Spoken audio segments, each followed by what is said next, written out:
Today on Bards and Barrels, we dive back into the mailbag.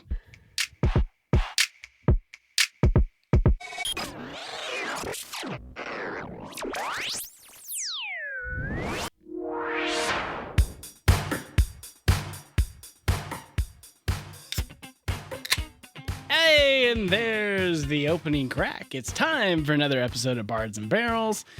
How we doing, boys?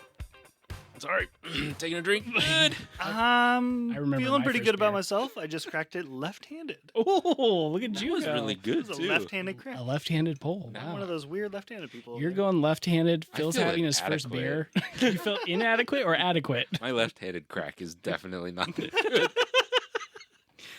And stay tuned for a bonus episode where we How do you compare crack? cracks. Oh, Well, this man. went off the rails. Well- That's been a good episode. Good night, everybody. It's We'll see you time. later. No, just kidding. All right, it's time to dive back into everybody's favorite episodes. It's that time for the mailbag. Oh, shit. You're gonna be fine. It is always kind of a, whew, okay. Here we go. It's fine. You guys like to complain, but you enjoy it too. This is so. when Ross puts Brett and I on the spot. Indeed, yes, I love it. Is Every this month. a-hole gets to prep and look at the questions ahead of time. I do, and then I just chime in like I know things. But I of know. course, I know things because I look the things up. It's fine. Yeah, I spent 20 minutes earlier looking. Yep. Anywho, now that we're done complaining about that, let's there will be more, let's- don't worry. I have no doubt. Well, maybe no paladin questions tonight, but I don't want to promise that. All right, crack that bag open. Okay, here we go. First question of the night. And Phil, I feel like you're going to do great at this one. How long would you spend prepping for a 3 to 3.5 hour game session? That is a very loaded question. I guess we've all DM now, so we can all give our opinions on this, but How long? Well, so my view on this has probably changed over time. I feel like I used to prepare a lot. Like would spend probably, well, if we're gonna run a 3-hour session, I probably spend about 2 weeks prepping ish. Not like full days or anything, but a few hours a day prepping. And I always over prepared because the shenanigans you just don't ever count on. And sure. I would say about half of maybe what I prepped we would actually get through as a party. So now I prep 3-hour campaign. I maybe prep, or 3-hour like session. I maybe prep 3 hours ish, maybe. And we still usually don't make it through everything. So I've changed a lot of that. But our campaign has changed too. So it's Sure. very much not just DM driven anymore. A lot of it is PC driven. So that changes the amount that I prep. It's much more Right. minimalistic now. I would say it very much depends on how you are playing, too. True. Like, if you are running a book, like a pre-made module, that is one thing, and you need to spend some time reading and prepping that material. If you're coming up with your own, you could do more, you could do less. If you're playing in person, just with Theater of the Mind, maybe not as much. But if you're playing on, what we've switched to is using Fantasy, Foundry, Foundry, there's some setup there that you're going to have to spend extra time there. Sure. So it depends on how you're playing. That being said, like for one of our last sessions, I did spend a good amount of time in Foundry, but it's still pretty new to us, and it did take me, quite a few hours, like Extra putting in time. time, yeah, to get everything set up. So that is something to take into consideration. Some of that was first time setup though. Yep. Right? It was, but even like now, if we're gonna set up different like maps and things, it'll still take me a little bit more time, but it's you're not talking hours, right? I might spend an hour putting a map together. Sure. Yeah, I agree with what you said, Brett. It's like when you're running like the pre-built books or you're running any of those campaigns, you certainly feel like you need to read like the next 3 steps for every possible option from where you're at. Just so it's like, if they choose this, I'm ready for that. Or if they choose this, I'm ready for that. It's like that gets tedious, but it's like on your side now, Phil, like going to homebrew and where we're really driving the story, you know the general story arc. And so you just are more of a guide now when the time comes where like there's a lull and it's like, I need to step in and do a little directing and then let you guys take it over again. And there's not necessarily major decisions that we're going to be making. I wouldn't think that you don't wouldn't be able to foresee. Yeah, one of the biggest differences in it too, right, is when we were running a published adventure, there are kind of key components that sort of need to happen to drive the story along. So you have to know enough of like, okay, if this falls apart, how do I reintroduce this major story component, which at times, you have to prep for, and it can get a little forced. I like the flexibility now of, okay, like I roughly know what message I need to deliver and how that's going to be delivered. Quite frankly, I don't really know yet. We'll see what's going to happen. And then I will decide in the moment of like, oh, that's my moment. Like, this is where this comes in. Sure. I would recommend, if like for the person asking this question, if you're going to run a published module, read the entire thing at the beginning. So you understand from start to finish what the full adventure is like. So you can kind of start picking out what's important. And then you will still have to reread sections as you're prepping for your individual sessions. But I would say you don't have to consume. Just skim. Have a general understanding for sure. Yeah. I think the nice thing is, and we're taking a little more time on this question, but I love this topic. For Phil, with homebrew, and I don't know if the context of this question is from a homebrew or for somebody running a book, so it's hard to judge here. But it's like, for where we're at in our homebrew right now, like my main character is not with the party yet. That he joined right at the end of the last session, so I actually helped Phil right at the beginning of that. So it's like, you didn't have to do as much prepping. I had like this brainstorming session with myself where I came up with this idea, and then I sent you, and you're like, yep, great, that'll work. And I was like, perfect. So it's like, you just needed to understand the concept of what we did. Boom, we ran with it. Yeah. Which was really cool. And even as we were kind of putting the homebrew pieces of this campaign back together, we had individual sessions, which lasted anywhere between 1 to 2-ish hours, which obviously some of that was just BSing. But that prep-wise, I really just had like 4 bullet points, I think, per person. And then sort of kind of fit those pieces in as they came up. And none of them quite went the exact way I thought they were going to, but I wouldn't change any of them. Like I all think they went great, and I'm very happy with how they turned out. And being able to pivot like in a campaign, if you're writing a published adventure, by all means, do that to get your feet wet. I would encourage you, if you're interested, to step outside of that once you're done with the published adventure and see if you can get your party involved in that storytelling experience, or find ways even within the published campaign to start bringing in some of their aspirations as player characters too. So it's not just, hey, here's your goal, go and do it. I do think it is going to depend on your party a little bit, because you made me think of something. It's like, if you have a party that's very driven and likes to interact with the world and interact with each other, they're going to spend time doing things that they want to do, which means you're probably going to have to prepare less. You're going to have to be a little bit more off the cuff a little bit potentially, but you can prepare less. Whereas if you have a group that's like, okay, we did what we were supposed to do, what's next? You're going to have to prepare more, because you're pushing them through the paces of here's the next thing, here's the next thing, here's the next thing. Hate to railroad players, but there are parties like that they just want, where do we go now? What's the next where do we objective? go now? Yep. And I would say, if you have a party that's kind of, they're doing their own thing and eventually they're going to get to your storyline, have some pre-built or like some resources available to you that you can pull up quickly and generate a tavern, or generate a bar or a store with supplies that are available in the store.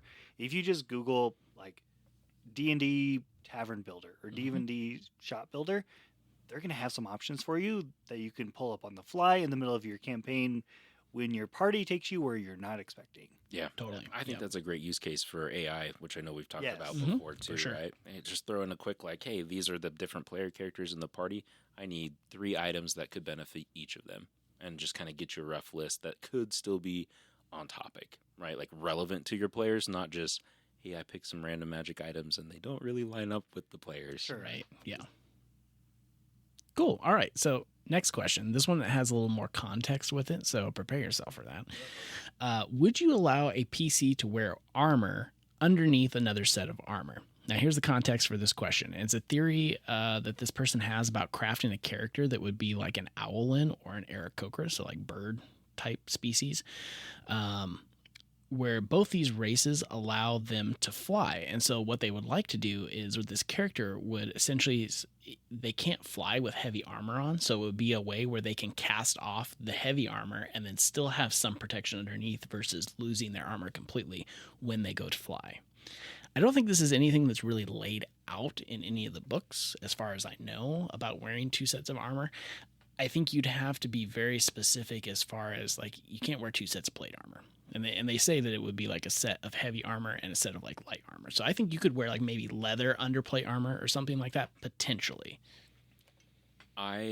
Just thinking through it, my initial gut reaction was absolutely not. And then I thought about it a little bit, and I would allow leather armor to be worn underneath like plate or maybe even chainmail, with the understanding that it does not benefit you double or advanced It doesn't protection stack. regardless. Yeah, I think that makes Even sense. though you have 2 layers of armor on, I don't care. You don't get both protections. Right. I would only allow you whichever the outer layer was. So your chainmail or your plate armor, or if you donned that off and you were flying, just your leather.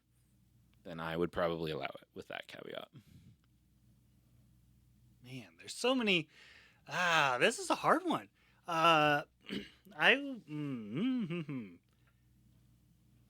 Because this really comes down to game balance. True. Of what you're going to allow and how it's going to stack up and overwhelm whatever every other balancing that's in this game. Because you also, when you run into like taking off the armor, there's time involved. Yeah. Yes, I would guess that there is some other homebrew here. It's insinuated a little bit that they might be able to like hit something like an Iron Man type thing, where they like hit a button and it ejects the heavy armor, and then they can take off, kind of thing. Okay, I was picturing more like Forrest Gump, where he runs out of his little like leg braces things. But okay, each to each their own. Iron Man.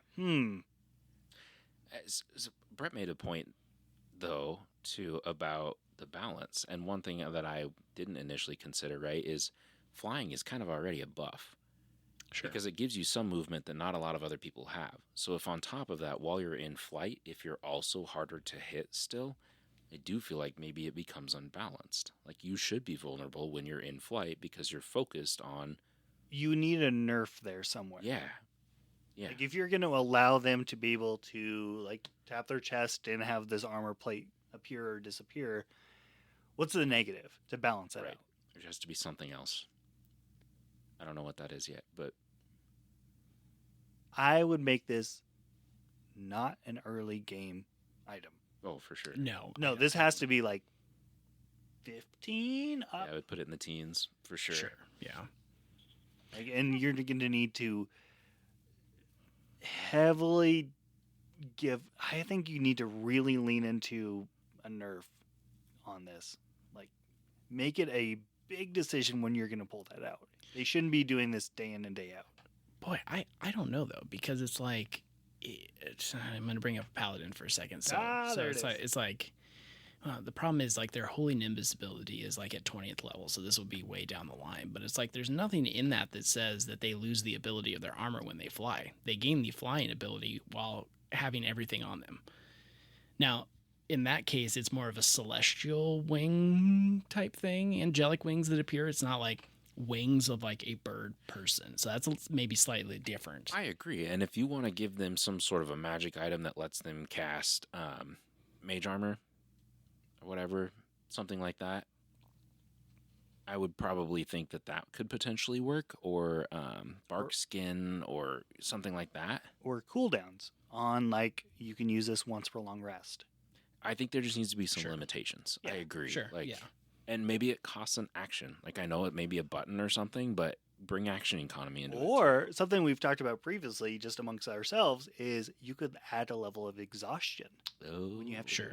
Yeah. So I should know that in the description, I may have like in my brain simplifying this to ask the question. They did say that they would use their action to cast off the armor.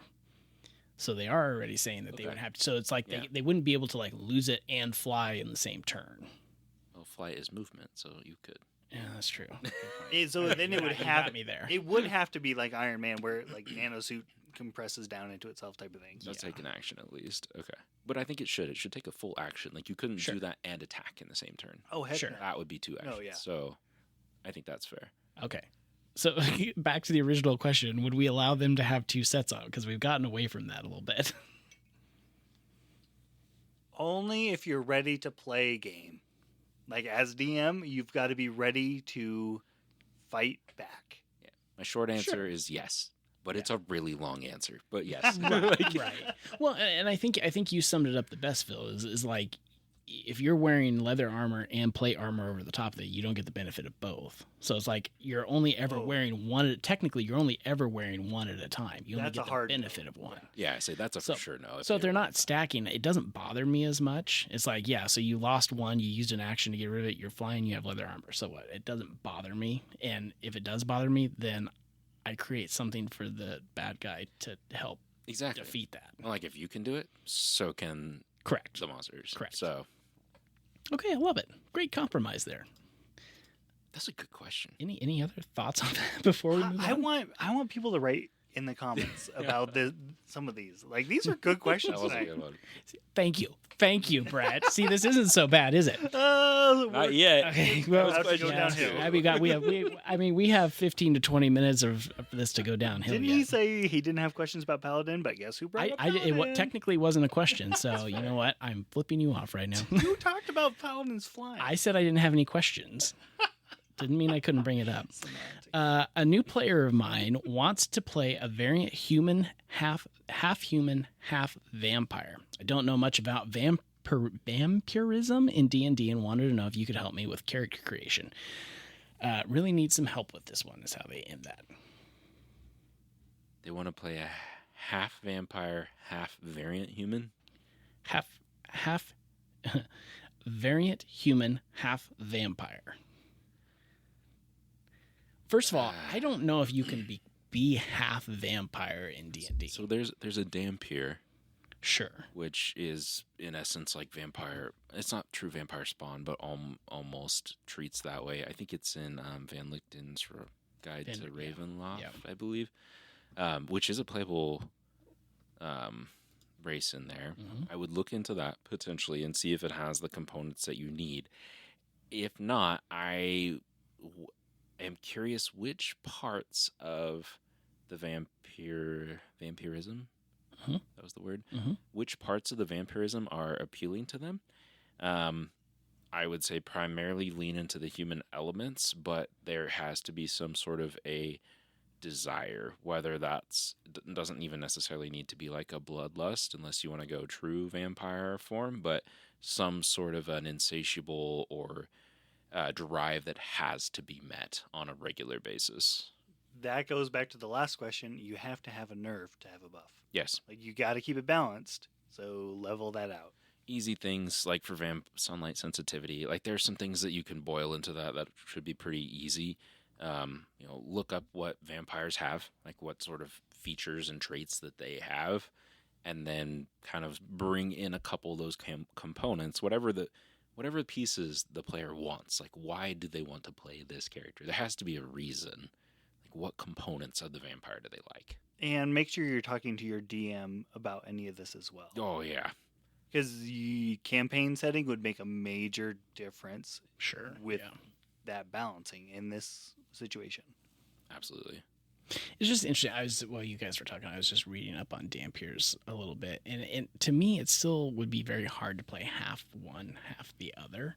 A Dampier basically is somebody on their way to becoming like a full vampire. It's like they have a grip on life yet, but they still hunger for certain things. But that would be a fun role-playing experience because you could be like the human side is trying to fight that hunger too, but at a certain point, like it's almost like I don't know if it's a constitution or wisdom, or like you have to make some kind of a save of like, you're right here for this kill, or like you're alone in an alley with this person, like can you fight the hunger? Or what if it's a Two-Face thing where you flip a coin and one of them comes out? I love that. Oh, that would be cool. That would be cool. Almost you don't get the decision.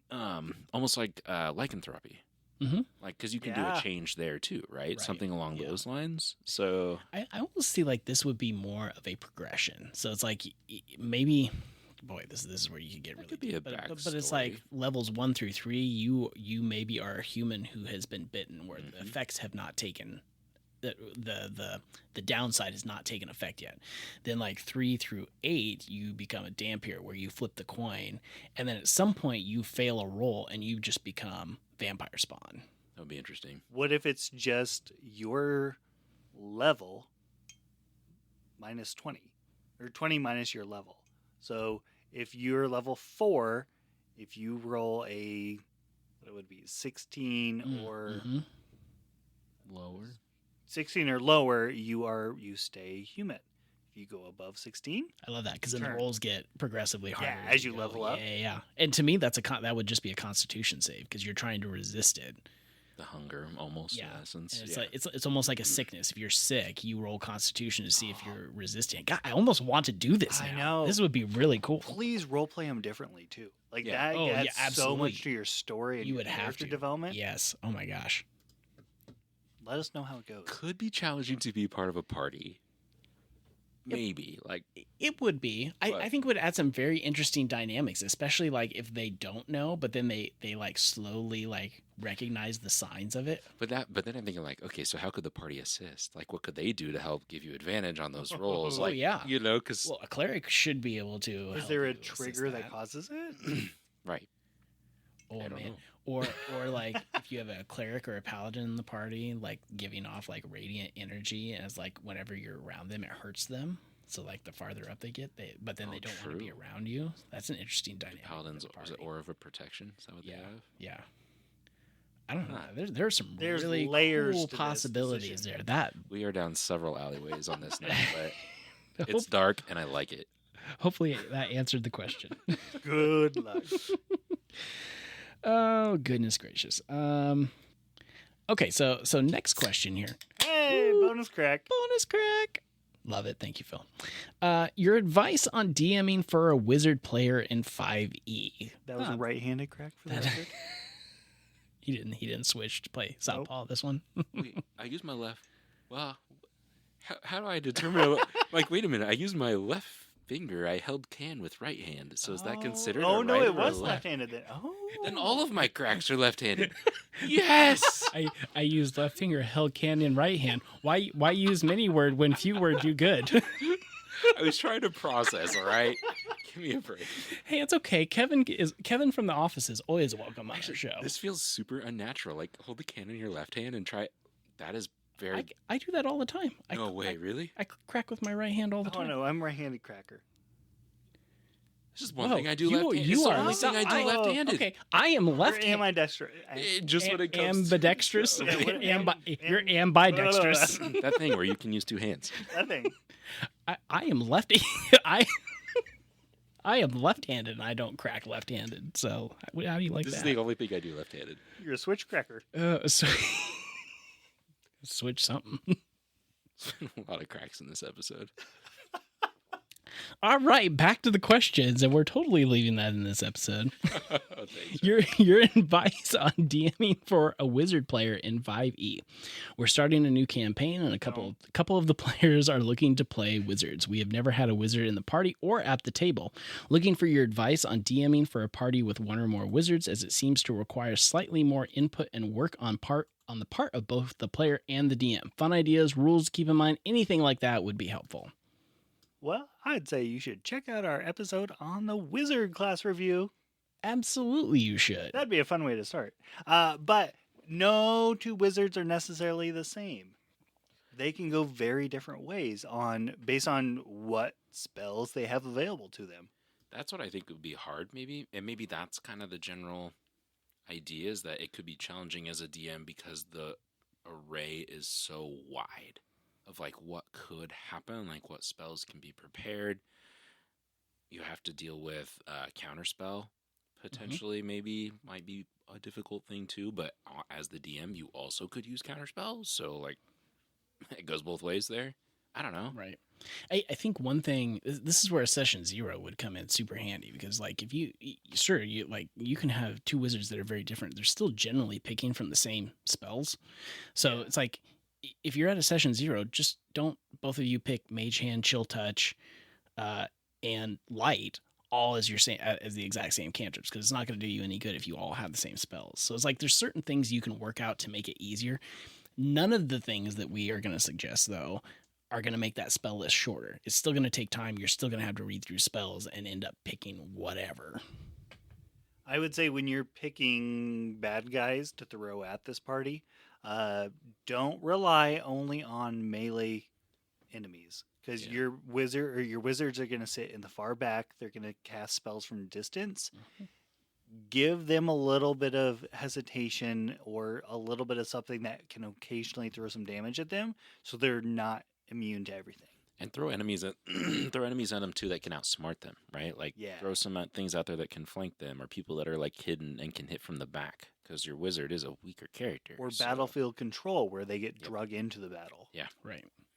Yeah, this is one of those instances where we try to answer questions and do things as simply as possible, so that if you don't have a book, you don't necessarily have to have it. But this would be a good example where having the monster manual would be super helpful, because like if you're running one of the starter sets or something, they're going to give you the basic monsters that you're fighting in any given encounter.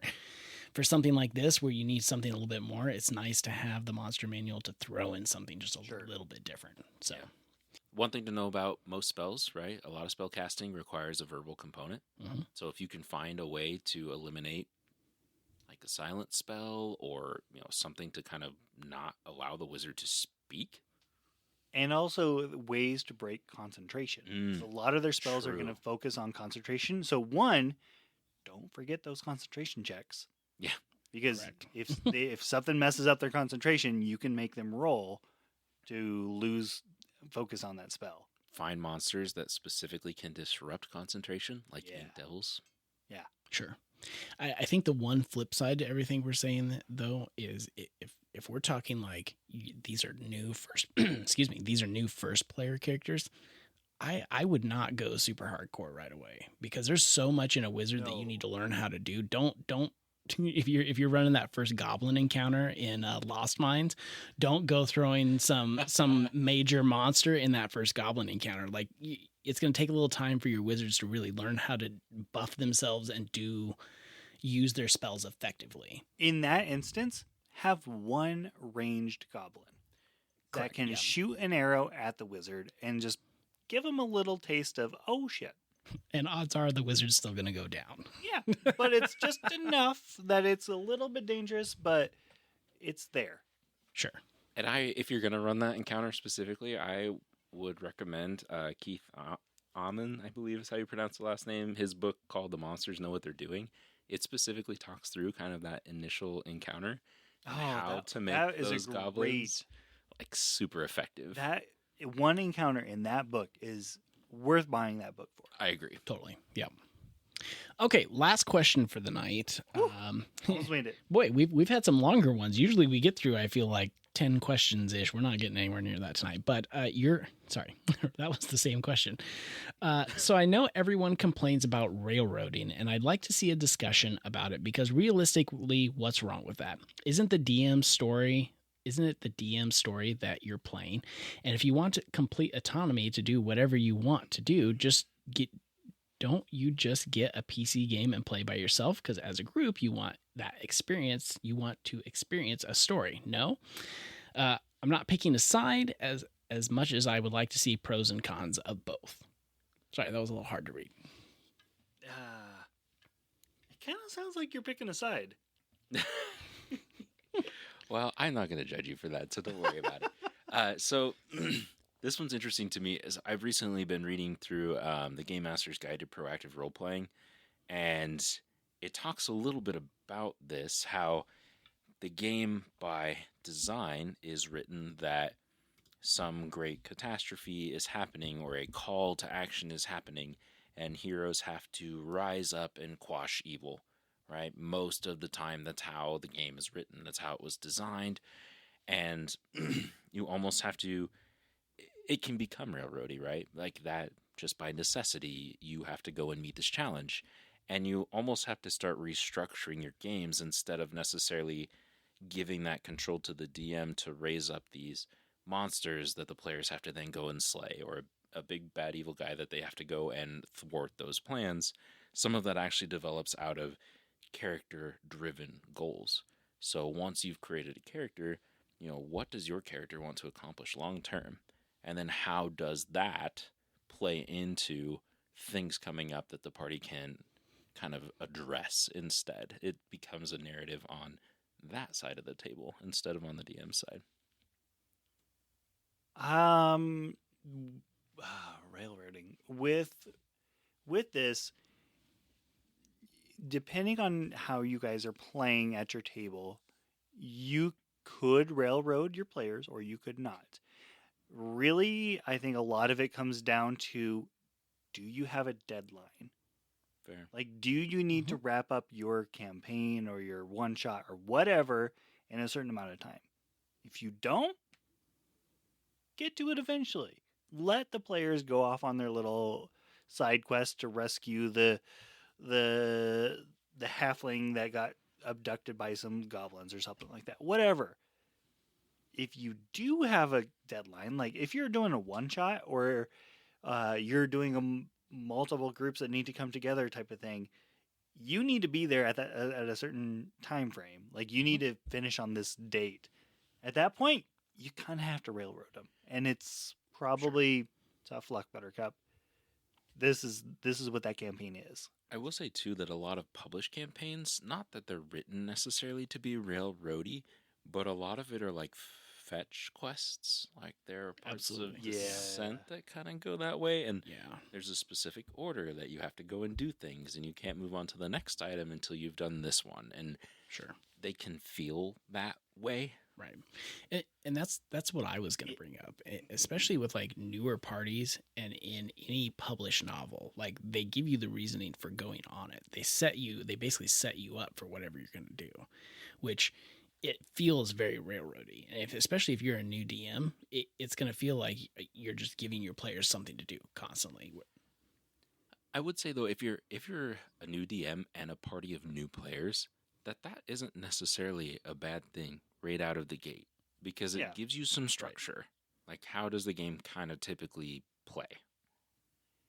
One off the wall resource that you could go back and look at is go to your library, because that's probably one of the few places you'll find this, and check out one of those books, Choose Your Own Adventure, and read through it again, and read through it again, and choose different ways to get to the ending. And think about that as running a campaign. You can get to similar endings with various ending types in similar fashions. And use that as kind of a baseline of what can you do to mix it up with just a little bit. But you get there, things might change along the way, but you can still get to that same spot. Yeah, that's a good idea. Yeah, I think if you're a DM and you've run at least one published campaign, I would highly suggest just sitting down and doing like a one shot that is completely homebrew. Like have a beginning, middle, and end an idea, and let your players drive the story, and then you'll have a real good understanding of the difference between railroading, making your own choices in a campaign, and like true chaos. It's really true though, because it's like you have no idea and you're just basically reacting to it, and that's where that collective storytelling really comes into play, is in a homebrew. Because like if eventually we need to get to point A, but otherwise you're just reacting and helping guide your players to the next thing and throwing in a few people that can help guide them along the way. That's exactly what you're looking for, and that is not railroading to me. But have multiple endings that you're okay with, I would say. Like if you're going to do a one shot that's kind of freewheeling, be okay with the story not going the way you thought and ending it somewhere else. I think my advice in that case would be never be too specific with your ending. Yeah. Like your ending is going to be facing this guy, but how it comes out is up to you. Sure. Oh, it's not even that. It's like, here are a group of potential people you may be facing at the end of this campaign. And we're going to find out. And this is why Phil sends us snaps that he's doing some brainstorming on the session randomly every now and then. And that's how he's taking more time to prep for some That is some true. sessions than others. That's fine. But it is. It's brainstorming. That's the fun, right? It is. Okay, anyway, that's going to do it for this episode of Bards and Barrels. You can listen to past episodes of the show anywhere podcasts can be found. See, it's fine. You did great. Send us more questions. You can also follow us on Facebook, Instagram, and YouTube at Bards and Barrels. You can email us questions bardsandbarrels@gmail.com. Yeah. I'll get it out eventually. We'll see you later.